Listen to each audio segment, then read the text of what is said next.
Thank you. Representative Capps. Thank you, Mr. Chairman, and I want to just thank you for the opportunity to once again serve on this committee. It's a pleasure to be here. And I want to also thank our witnesses for your testimony today.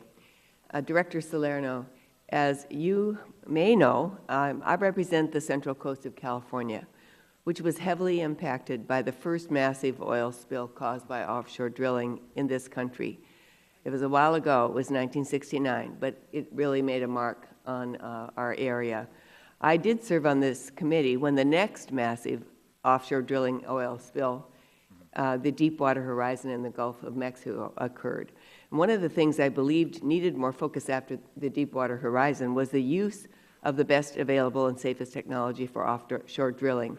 While this is currently the law, as long as companies follow the existing regulations, they're considered to be using the best available and safest technology. But I believe that's a very, quite an unacceptably weak standard. The offshore industry moves very fast. Companies are moving into deeper and more dangerous waters, and they're developing new technologies to deal with that all the time, and current regulations simply don't keep up. So my question is, of you is, are we truly requiring industry to use the best and safest technology out there?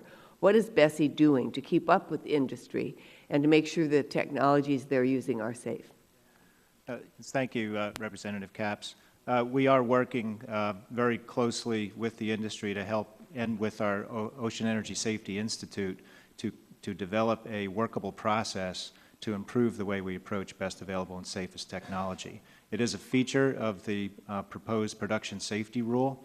We expect that that rule will be completed sometime this spring, but it generated a lot of interest from industry, as you can imagine, and a lot of concern about how we approach it. But I think we've worked something out that we can now at least take to our Ocean Energy Safety Institute to refine it. But well, thank you. Thank you for starting that institute, Yep. and please keep us apprised of the next steps. Will do.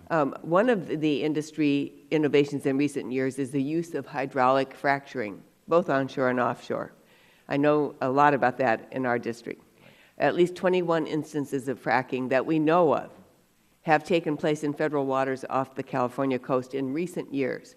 We only know about these activities because of documents released 18 months ago under the Freedom of Information Act. Does Bessie have a comprehensive list of all the instances of offshore fracking in federal waters off California's coast? I don't have an easily developed list. Unfortunately, our system is somewhat archaic. It's very much paper-based. Well, that's what I was getting at. That's quite troubling, frankly. If it's hard to get at for you all, who is? And as you know, our California Coastal Commission is a critical part of our offshore drilling regulatory structure, yet they were never told that these offshore fracking activities were taking place. My district didn't, the significant people were not informed as well. So my next follow-on question is, what are the current disclosure requirements governing offshore fracking? Does Bessie notify state and local regulators when the offshore fracking activities are conducted? Currently, they do not. Bessie does not, simply because it's not a requirement in the statutes.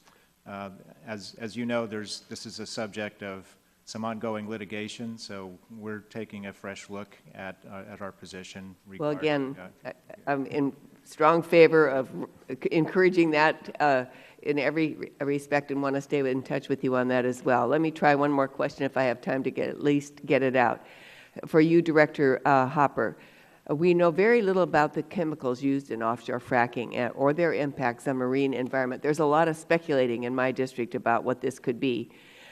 Based on BOEM's environmental studies of 2015 through 2017, it appears that you also know very little about it, or at least don't have it on record. The program calls for a study of these chemicals used in offshore fracking in the Gulf of Mexico and their environmental impacts. I'm asking if you are planning to conduct a similar study of the impacts of offshore fracking on the West Coast.